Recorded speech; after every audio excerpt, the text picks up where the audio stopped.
નમસ્કાર મિત્રો, ઓમ શ્રી શિવાય નમસ્તુભ્યમ. મિત્રો, આજના આ પવિત્ર અને વિશેષ વિડીયોમાં આપ સૌનું હાર્દિક સ્વાગત કરું છું. આજે આપણે જેઠ મહિનાના મહિમા, તેની વિશેષતાઓ, વ્રત ઉપવાસ, દાન અને ધાર્મિક મહત્વ વિશે વિસ્તૃત રીતે જાણીશું, વાત કરીશું. વર્ષ 2026માં જેઠ માસ 16 જૂનથી શરૂ થઈને 14 જુલાઈ સુધી રહેશે. આ સમગ્ર મહિનામાં આપણે શું કરવું, શું ન કરવું અને કેવી રીતે પુણ્ય પ્રાપ્ત કરવું તે અંગે પણ વિચારીશું. આપણે માહિતી મેળવવાના છીએ. ઓમ ભૂર્ભુવસ્સઃ તત્સવિતુર્વરેણ્યમ ભર્ગો દેવસ્ય ધીમહિ ધિયો યો નઃ પ્રચોદયાત. બોલો ભગવાન સૂર્યનારાયણ દેવની જય. મિત્રો, જેઠ માસને વર્ષના સૌથી ગરમ મહિનાઓમાં એક માનવામાં આવે છે. આ સમયગાળા દરમિયાન સૂર્યદેવનો પ્રભાવ અત્યંત વધેલો રહે છે અને ધરતી પર તીવ્ર ઉષ્ણતા અનુભવાય છે. આ મહિનામાં આવતા 9 તપાના દિવસો ખાસ જાણીતા છે. શાસ્ત્રોમાં જણાવાયું છે કે 9 તપાની ગરમી જેટલી વધુ હોય તેટલા સારા વરસાદની સંભાવનાઓ વધે છે. પ્રકૃતિના આ નિયમને આપણા પૂર્વજોએ ખૂબ જ સારી રીતે સમજ્યો છે અને સમજાવ્યો પણ છે. સ્કંદ પુરાણમાં જેઠ મહિનાનું વર્ણન કરતાં કહેવામાં આવ્યું છે કે આ મહિનામાં કરેલું જળદાન અતિશય શુભ અને ફળદાયી ગણાય છે. ઉનાળાની કડકડતી ગરમીમાં તરસ્યા લોકોને પાણી પીવડાવવું, પક્ષીઓ માટે પાણીની વ્યવસ્થા કરવી અથવા જળ સેવા કરવી ભગવાન વિષ્ણુને પ્રસન્ન કરનારું મહાપુરાણ કાર્ય માનવામાં આવે છે. આવું દાન વ્યક્તિની અનેક મનોકામનાઓ પૂર્ણ કરનારું માનવામાં આવ્યું છે. પહ્મ પુરાણ અનુસાર જેઠ માસમાં વહેલી સવારે પવિત્ર સ્નાન કરવાથી મનુષ્યના અનેક પાપોનો નાશ થાય છે. આ સમય દરમિયાન નદીઓ, તળાવો અથવા ઘરમાં જ ગંગાજળ મિશ્રિત પાણીથી સ્નાન કરીને ભગવાનનું સ્મરણ કરવું અત્યંત કલ્યાણકારી ગણાય છે. શરીરની સાથે મન અને આત્માની પણ શુદ્ધિ થતી હોવાનું શાસ્ત્રોમાં વર્ણન કરવામાં આવ્યું છે.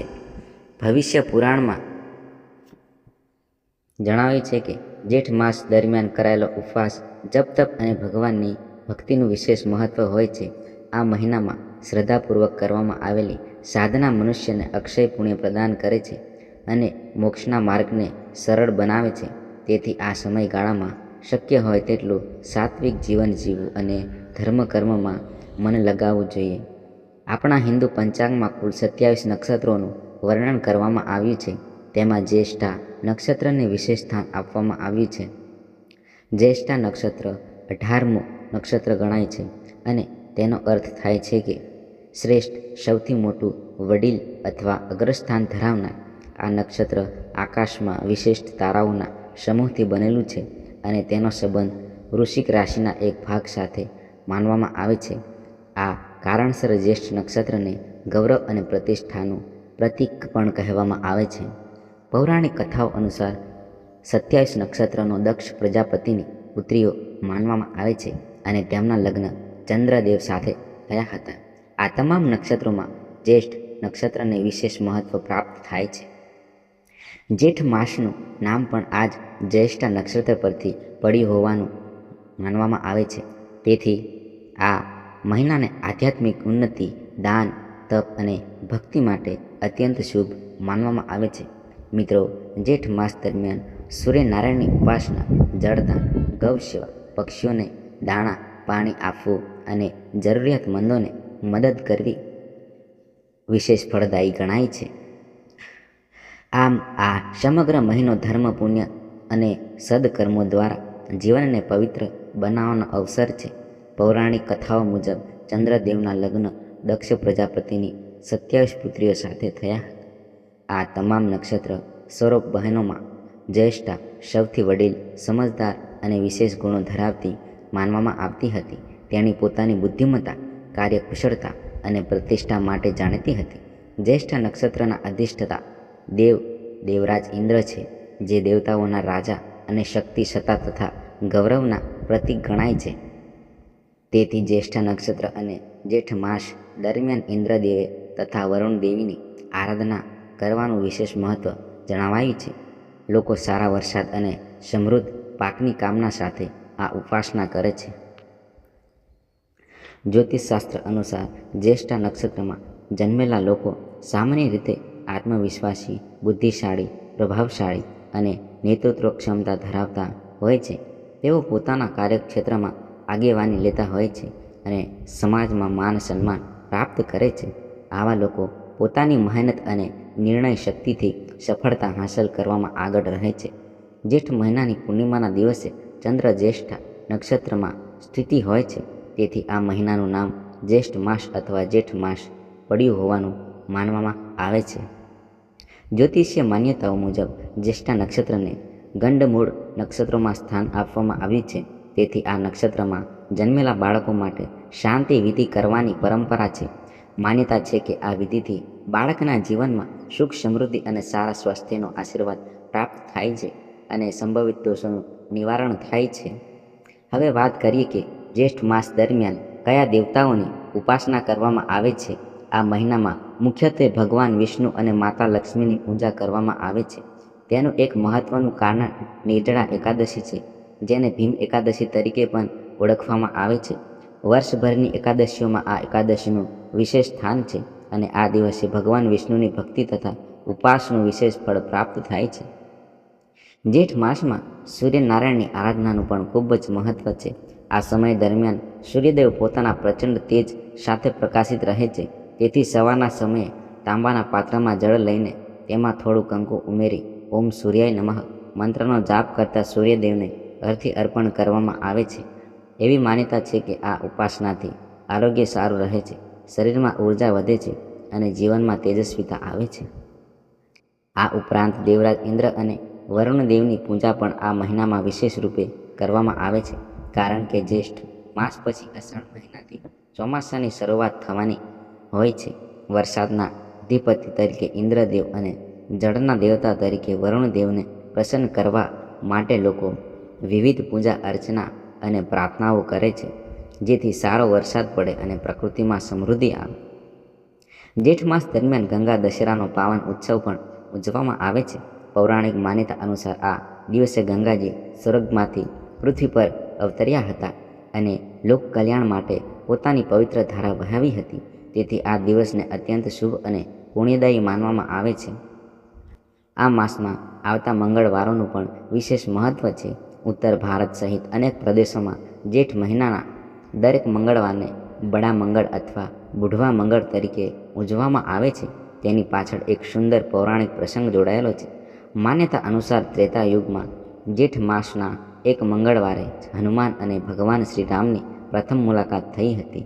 જ્યારે શ્રીરામ અને લક્ષ્મણજી માતા સીતાની શોધમાં વનમાં ભ્રમણ ફરી રહ્યા હતા, ત્યારે ઋષ્યમુખ પર્વત પર હનુમાનજીએ બ્રાહ્મણના વેશમાં આવીને તેમની મુલાકાત લીધી હતી. આ પ્રસંગ ભક્ત અને ભગવાનના પવિત્ર મિલનનું પ્રતીક માનવામાં આવે છે. જેથી જેઠ મહિનામાં મંગળવારોને વિશેષ શ્રાદ્ધ અને ભક્તિ સાથે ઉજવવામાં આવે છે. જેઠ માસના મંગળવારો સાથે અનેક ધાર્મિક અને ઐતિહાસિક પ્રસંગો જોડાયેલા છે.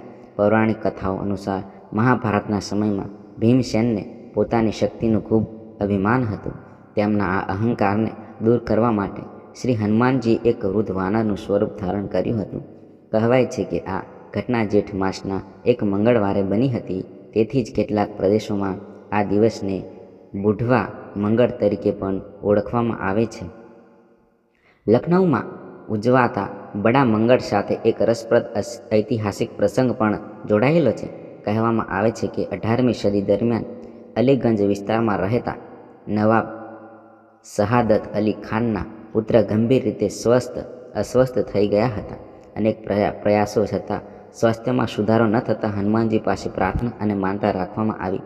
માન્યતા મુજબ હનુમાનજીની કૃપાથી તેમનો પુત્ર સ્વસ્થ થયો. ત્યારબાદ નવાબની બેગમે હનુમાનજીના સન્માનમાં વિશાળ ધાર્મિક ઉત્સવ યોજ્યો અને એક સુંદર મંદિરનું નિર્માણ પણ કરાવ્યું. ત્યારથી બડા મંગળનો તહેવાર ભાઈચારા, એકતા અને પરસ્પર સૌહાર્દના પ્રતીક તરીકે ઉજવવામાં આવે છે. જેઠ માસના દરેક મંગળવારે હનુમાનજીની વિશેષ આરાધના કરવામાં આવે છે. આ દિવસે ભક્તો હનુમાન ચાલીસાનું પઠન કરે છે, સુંદરકાંડનો પાઠ કરે છે અને ભક્તિભાવથી હનુમાનજીનું સ્મરણ પણ કરે છે. ઘણા મંદિરોમાં હનુમાનજીને સિંદૂરનો ચોળો ચડાવવામાં આવે છે અને વિવિધ પ્રકારના શૃંગાર કરવામાં આવે છે. એવી માન્યતા છે કે આ ઉપાસનાથી જીવનના સંકટો દૂર થાય છે અને કુંડળીમાં રહેતા મંગળ સંબંધિત દોષો પણ રાહત મળે છે. ગરમીની ઋતુ હોવાથી આ દિવસને દાનનું પણ વિશેષ મહત્વ ગણાવાય છે. માટીના ઘડા, ઠંડુ પાણી, છત્રી, પંખા, ચપ્પલ, જૂતા અને અન્ય ઉપયોગી વસ્તુઓ જરૂરિયાતમંદોને દાન કરવાથી પુણ્ય પ્રાપ્ત થાય છે. જળ સેવા અને પરોપકારના કાર્યો આ સમયમાં અત્યંત શુભ માનવામાં આવે છે, મંગલકારી માનવામાં આવે છે. ઘણા શ્રદ્ધાળુઓ બડા મંગળના દિવસે હનુમાનજીનું વ્રત પણ રાખે છે. વ્રત કરનાર વ્યક્તિએ વહેલી સવારે ઉઠીને સ્નાન કરવું, સ્વચ્છ અને પવિત્ર વસ્ત્રો ધારણ કરવા અને ભક્તિપૂર્વક પૂજા માટે તૈયારી કરવી. ત્યારબાદ પૂર્વ દિશા તરફ મુખ રાખીને લાલ વસ્ત્ર પાથરેલા બાજોઠ પર હનુમાનજીની મૂર્તિ અથવા છબી સ્થાપિત કરવી. સાથે ભગવાન શ્રી રામ અને માતા સીતાનું ચિત્ર પણ રાખવું, કારણ કે શ્રી રામ વિના હનુમાનજીની ઉપાસના અધૂરી માનવામાં આવે છે. પૂજા દરમિયાન ધૂપ, દીપ, ફૂલ અને નૈવેદ્ય અર્પણ કરીને હનુમાનજીને લાલ ચંદન અથવા કંકુનું તિલક કરવું, લાલ રંગના પુષ્પનો અર્પણ કરવા તેમજ આંકડાના ફૂલોથી બનેલી માળા ચડાવવી શુભ ગણાય છે. ત્યારબાદ હનુમાનજીના મંત્રનો જાપ કરવો અને આરતી કરવી. વિશેષ રૂપે કેટલાક ભક્તો આંકડાના 11 અથવા 21 પાંદડા લઈને તેને લાલ દોરામાં ગૂંથી માળા તૈયાર કરે છે. આ પાંદડા પર શ્રી રામ નામ લખીને તે માળા હનુમાનજીને અર્પણ કરવામાં આવે છે. માન્યતા છે કે શ્રી રામ નામથી સુશોભિત આ અર્પણથી હનુમાનજી અત્યંત પ્રસન્ન થાય છે અને ભક્તોની મનોકામનાઓ પૂર્ણ કરે છે. ભોગ તરીકે મંગળવારના દિવસે બુંદીના લાડુ, ચણા અને ગોળ, ઘઉંના લોટનો શીરો, સુખડી તથા અન્ય મીઠાઈઓ અર્પણ કરવામાં આવે છે. આ ઉપરાંત સુગંધિત મીઠું પાન, જેમાં ગુલકંદ અને અન્ય શુભ સામગ્રીનો સમાવેશ કરવામાં આવ્યો હોય તે પણ હનુમાનજીને અતિ પ્રિય માનવામાં આવે છે. ભક્તિભાવથી કરવામાં આવેલી આ આરાધના ભક્તના જીવનમાં સુખ, શાંતિ અને આત્મબળનો વધારો કરે છે. મીઠા પાનનો ભોગ અર્પણ કરતી વખતે તેમાં ગુલકંદ, વરિયાળી, એલચી અને કાથાનો ઉપયોગ કરવો શુભ માનવામાં આવે છે, જ્યારે ચૂનો અને સુપારીનો ઉપયોગ ટાળવો જોઈએ. એવી માન્યતા છે કે આ પ્રકારનું સુગંધિત મીઠું પાન હનુમાનજીને અર્પણ કરવાથી તેઓ ભક્તો પર ઝડપથી પ્રસન્ન થાય છે અને તેમની મનોકામનાઓ પૂર્ણ કરે છે. આ દિવસે શ્રી રામની સ્તુતિ કરવી, બજરંગ બાણ, સંકટમોચન હનુમાન અષ્ટ અથવા હનુમાન ચાલીસાનું ભક્તિપૂર્વક પઠન કરવું અત્યંત ફળદાયી ગણાય છે.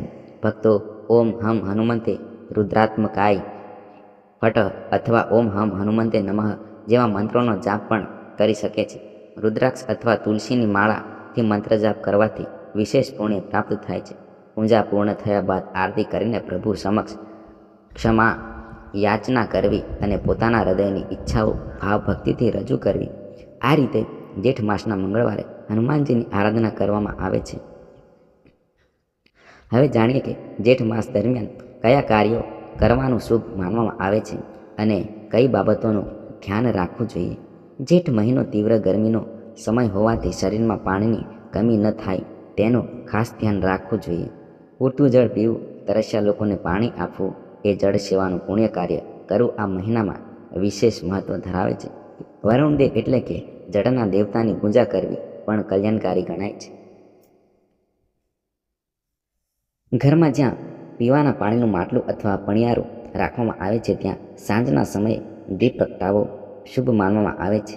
આ ઉપરાંત તુલસીની પૂજા, વૃક્ષોની સેવા અને પ્રકૃતિ પ્રત્યે આદરભાવ રાખવો પણ આ મહિનામાં મહત્વપૂર્ણ ધાર્મિક કાર્યોમાં સામેલ છે.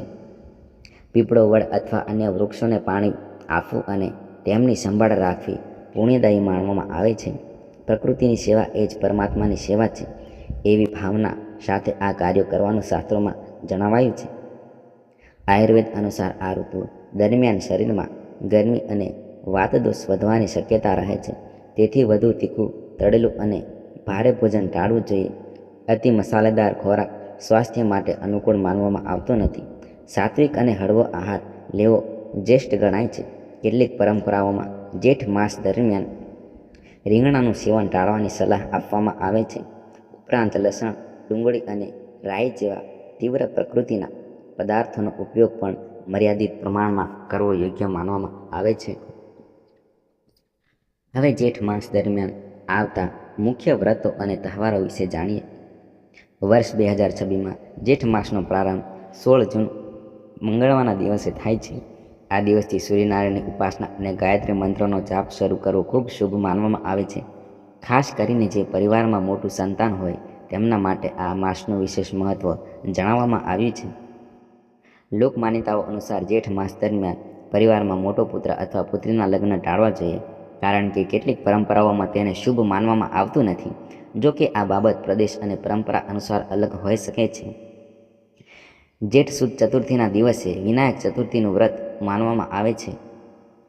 ત્યારબાદ જેઠ સુદ છઠ્ઠે સ્કંદ ષષ્ઠી ઉજવવામાં આવે છે, જે ભગવાન કાર્તિકેય સ્વામી સાથે સંકળાયેલો પાવન દિવસ છે. આ દિવસે તેની મહિમા કથાઓનું શ્રવણ કરવામાં આવે છે. 21 જૂન 2026 રવિવારના દિવસે જેઠ સુદ સાતમ એટલે સૂર્ય સપ્તમીનું વ્રત આવશે. આ દિવસે સૂર્યદેવની વિશેષ પૂજા અને અર્ધ્યદાન કરવાનું મહાત્મ્ય જણાવવામાં આવ્યું છે. ત્યારબાદ જેઠ સુદ નવમીના દિવસે સીતા નવમી ઉજવવામાં આવે છે, જે માતા સીતાની સ્મૃતિમાં માનવામાં આવતો પવિત્ર દિવસ છે. જેઠ સુદ એકાદશી એટલે નિર્જળા એકાદશી અથવા ભીમ એકાદશી વર્ષની એકાદશીઓમાં સૌથી મહત્વપૂર્ણ માનવામાં આવે છે. આ દિવસે ગાયત્રી માતાની જયંતી પણ ઉજવવામાં આવે છે. પૌરાણિક કથા મુજબ મહાભારતના સમયમાં યુધિષ્ઠિર, અર્જુન, નકુલ, સહદેવ અને દ્રૌપદી સહિત બધા એકાદશીનું વ્રત કરતા હતા, પરંતુ ભીમસેને ભારે ભૂખ લાગતી હોવાથી તેઓ નિયમિત ઉપવાસ કરી શકતા નહોતા. એક વખત ભીમસેને મહર્ષિ વેદવ્યાસજીને પૂછ્યું કે જો હું તમામ એકાદશીઓનું વ્રત ન કરી શકું તો મને પુણ્ય અને કલ્યાણ કેવી રીતે પ્રાપ્ત થશે? ત્યારે મહર્ષિ વેદવ્યાસજીએ તેમને એક વિશેષ ઉપાય જણાવ્યો, જેના કારણે નિર્જળા એકાદશીનું વ્રત સમગ્ર વર્ષના એકાદશી વ્રતોના સમાન ફળ આપનારું માનવામાં આવ્યું છે. મહર્ષિ વેદવ્યાસજીએ ભીમસેનને સમજાવ્યું કે હે કુંતીપુત્ર, જો તમે જેઠ માસની શુક્લ પક્ષની નિર્જળા એકાદશીનું શ્રદ્ધાપૂર્વક પાલન કરશો તો વર્ષ દરમિયાન આવતી તમામ એકાદશીઓના વ્રત જેટલું પુણ્ય તમને પ્રાપ્ત થશે. આ એકાદશીનું વિશેષ મહત્ત્વ એ છે કે આ દિવસે ભક્તો નિરાહાર રહેવાની સાથે જળનું પણ ત્યાગ કરે છે, કારણ કે ભીમસેને આ કઠિન વ્રતનું પાલન કર્યું હતું. તેથી આ એકાદશી ભીમ એકાદશી અથવા ભીમ અગિયારસ તરીકે પણ જાણીતી બની છે.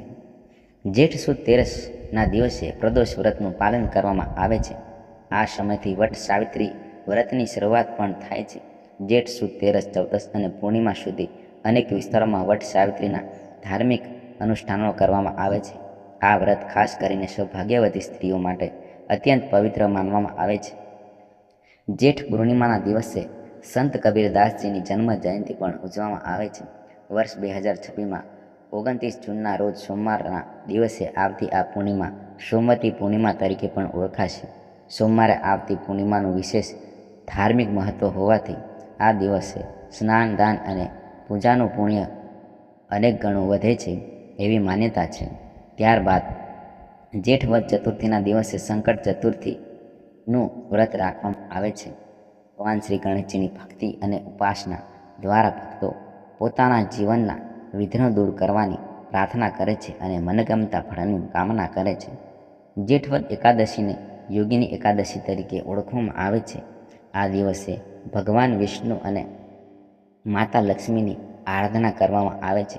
શાસ્ત્રોમાં યોગીની એકાદશીને પાપનાશક અને કલ્યાણકારી માનવામાં આવે છે. ત્યારબાદ જેઠ વદ તેરસે ફરીથી પ્રદોષ વ્રતનું પાલન કરવામાં આવે છે. જેઠ માસના અંતે આવતી અમાવસ્યાને દર્શ અમાવસ્યા કહેવામાં આવે છે. વર્ષ 2026માં 13 અને 14 જુલાઈના દિવસોમાં અમાવસ્યાની તિથિનો સંયોગ બનશે. આ કારણે એક દિવસ સોમવાર અને બીજો દિવસ મંગળવાર હોવાથી સોમવતી અમાવસ્યા તથા મંગળકારી અમાવસ્યાનું વિશેષ મહત્ત્વ રહેશે. સોમવતી અમાવસ્યાને પિતૃકાર્ય, દાન અને પૂજા માટે અત્યંત શુભ માનવામાં આવે છે, જ્યારે મંગળવારે આવતી અમાવસ્યા શ્રી હનુમાનજીની ઉપાસના માટે વિશેષ ફળદાયી ગણાય છે. આ રીતે જેઠ માસ અનેક પવિત્ર વ્રતો, તહેવારો અને ધાર્મિક પ્રસંગોથી સમૃદ્ધ છે. ખાસ કરીને વટ સાવિત્ર વ્રતનું મહત્ત્વ ભારતીય સંસ્કૃતિમાં અદ્ભુત ગણાય છે. પૌરાણિક કથા મુજબ રાજા અશ્વપતિની પુત્રી સાવિત્રીનું વિવાહ સત્યવાન નામના રાજકુમાર સાથે થયું હતું.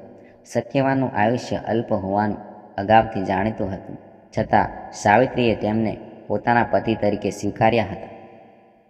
એક દિવસ સત્યવાન જંગલમાં લાકડા એકત્રિત કરી રહ્યા હતા, ત્યારે તેમનો અંતિમ સમય નજીક આવ્યો. યમરાજ તેમના પ્રાણ લઈ જવા આવ્યા, પરંતુ સાવિત્રી પોતાના પતિ પ્રત્યેની અખંડ નિષ્ઠા, પવિત્રતા અને અડગ સંકલ્પ સાથે યમરાજની પાછળ ચાલતી રહી. યમરાજે તેની ભક્તિ અને સતીત્વથી પ્રસન્ન થઈને વરદાન માંગવાનું કહ્યું. સાવિત્રીએ અત્યંત બુદ્ધિપૂર્વક એવા વરદાન માંગ્યા કે અંતે યમરાજને સત્યવાનનું જીવન પાછું આપવું પડ્યું. એવી માન્યતા છે કે સાવિત્રીએ વટવૃક્ષની નીચે પોતાના પતિને સંપૂર્ણ જીવન પ્રાપ્ત કરાવ્યું હતું. તેથી આજ સુધી સૌભાગ્યવતી સ્ત્રીઓ વટના વૃક્ષની પૂજા કરીને વટ સાવિત્રી વ્રતનું પાલન કરે છે અને પોતાના પતિના દીર્ઘાયુષ્ય તથા પરિવારના સુખ સમૃદ્ધિ માટે પ્રાર્થના કરે છે. આમ જેઠ માસ આધ્યાત્મિક શક્તિ, પુણ્ય, અખંડ સૌભાગ્ય અને ભક્તિના અનેક અવસરોથી ભરેલો પવિત્ર મહિનો છે. આ મહિનામાં શ્રી હનુમાનજી, ભગવાન સૂર્યનારાયણ, ભગવાન વિષ્ણુ અને માતા લક્ષ્મીની આરાધના કરવાથી જીવનમાં સુખ સમૃદ્ધિ, આરોગ્ય અને આધ્યાત્મિક ઉન્નતિનો આશીર્વાદ પ્રાપ્ત થાય છે. ઓમ જેઠ માસ આપણને માત્ર ભગવાન વિષ્ણુ, સૂર્યનારાયણ અને હનુમાનજીની જ નહીં, પરંતુ વરુણદેવની તથા યમરાજની આરાધનાનું મહત્વ પણ સમજાવે છે. આ મહિનામાં ધર્મ, કર્તવ્ય અને વડીલો પ્રત્યેના સન્માનની ભાવના વિશેષ રીતે પ્રકટ થાય છે. પૌરાણિક માન્યતાઓ અનુસાર યમરાજ સૂર્યદેવના પુત્ર છે અને તેમને જ્યેષ્ઠ સંતાન તરીકે પણ માનવામાં આવે છે.